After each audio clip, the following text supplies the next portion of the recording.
Hola, mi nombre es Elio Guaricuco y yo les voy a hablar sobre las propiedades físicas de las rocas. El concepto de resistividad de la formación. Este no es más que la resistencia eléctrica específica de un material, es decir, es la resistencia eléctrica específica de la formación, el voltaje necesario para que un amperio a través de un cubo de 1 metro de longitud y 1 metro cuadrado de superficie. Las unidades son, en este caso, ohmios sobre metro cuadrado, y la unidad práctica de resistividad es el ohmio sobre metro. Otro concepto que tenemos es el factor de resistencia de resistividad de la formación. Esta no es más que la relación entre la resistividad de las rocas completamente saturadas de agua y la resistividad del agua.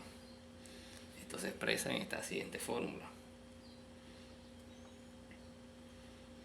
En estos casos, la corriente eléctrica fluye a través de la vía de menor resistencia. También la resistividad del agua de la formación se representa como RW. Y la resistividad de la formación 100% saturada de agua se reduce, es igual a R o minúscula. Aquí podemos ver un ejemplo de cómo se comporta la resistividad entre las rocas y el agua. A la deducción de la fórmula. En la deducción de la fórmula, a menos que se indique otra cosa, es el término de factor de formación. Este se refiere generalmente al factor de formación aparente. En ella encontramos varias fórmulas, como son la de Archie y la de Holmberg, que más adelante vamos a ver. El concepto de temperatura de la formación. Este es el calor de la formación, también llamado enaltapía de formación o enaltapía de formación estándar.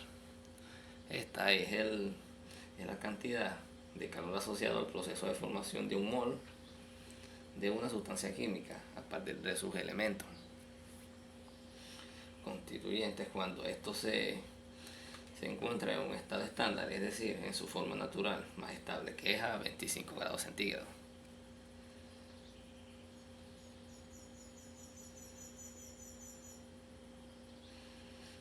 En este caso, la entalpía de la formación de sus elementos de presión y de temperatura es de 298 Kelvin, que vendrían siendo 25 grados centígrados. Esta es la normal lo que opera este tipo de temperatura.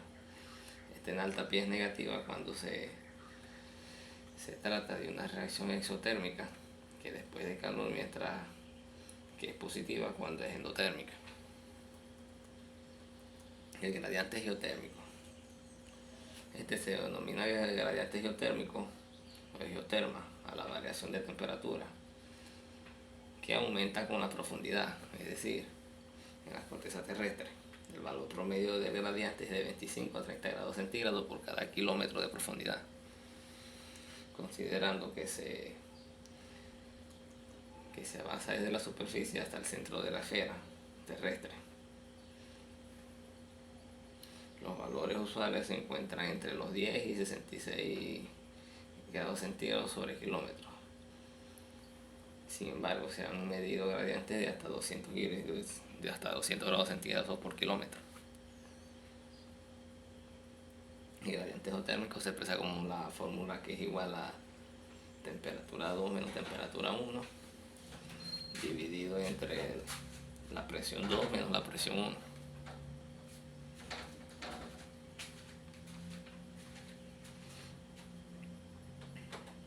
El concepto de porosidad. Se denomina porosidad a la condición de poroso que se presenta con poro. Un poro, en tanto, es una abertura muy pequeña. Se denomina porosidad a la condición de poroso que presenta poros. Un poro, en tanto, es como ya hemos dicho, una abertura muy pequeña. Esto se debe a que los poros le brindan un material que puede ser más o menos permeable.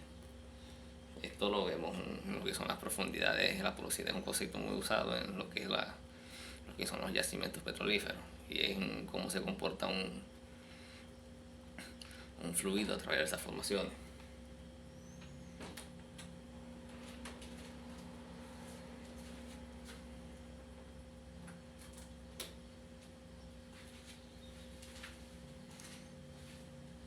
concepto de distribución de los fluidos con roca porosa.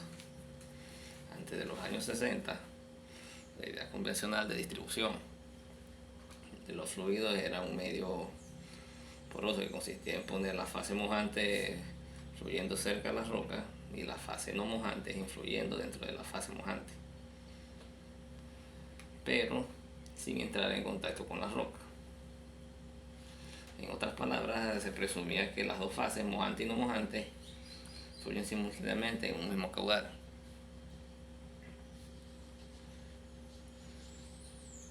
Aunque esta idea condujo mucho a los desarrollos, fue la pionera sobre la base sobre la cual se desarrollaron los conceptos en los cuales principalmente hablamos hoy en día. Esto fue a medida de aproximadamente 1950 que se introdujo este término. Aquí vemos unos ejemplos de lo que es la porosidad dentro del yacimiento.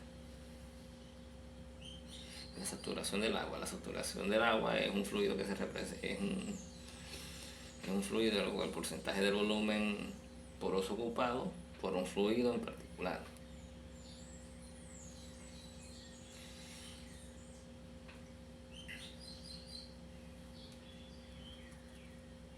La saturación de agua depende de estos términos, que son tamaño y distribución de los poros y la profundidad de la muestra por encima de la zona productora.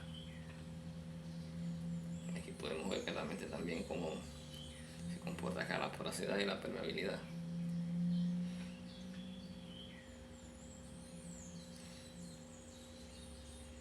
Vamos con la saturación de hidrocarburos. La saturación de petróleo o gas es la fricción del volumen poroso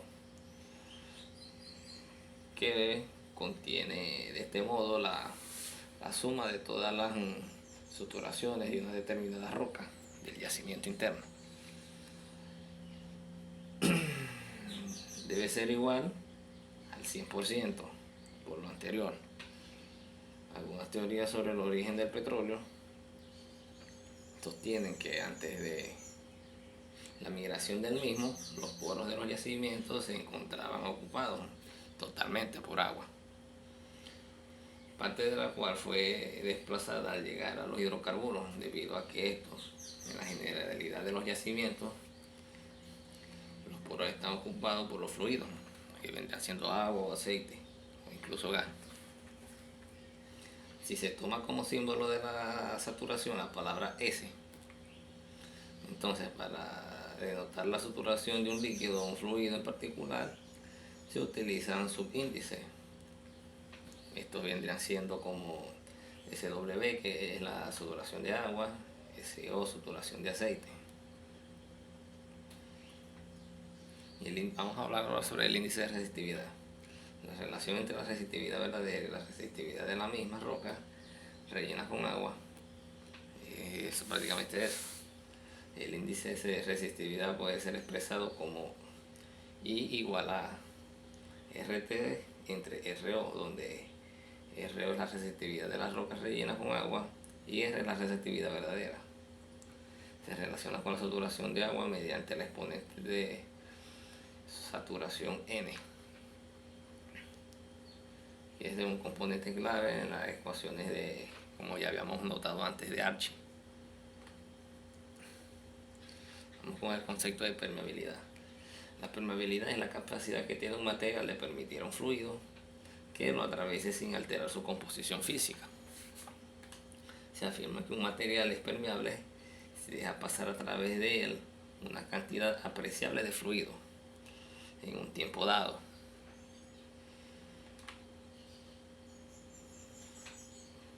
Impermeable o no permeable si la cantidad de fluido es despreciable. La velocidad con la que el fluido atraviesa el material depende de tres factores básicos, como lo pueden ser la porosidad del material y su estructura, la misma viscosidad del fluido y la presión a la cual está sometido este dentro de su yacimiento interno. Bueno, muchas gracias.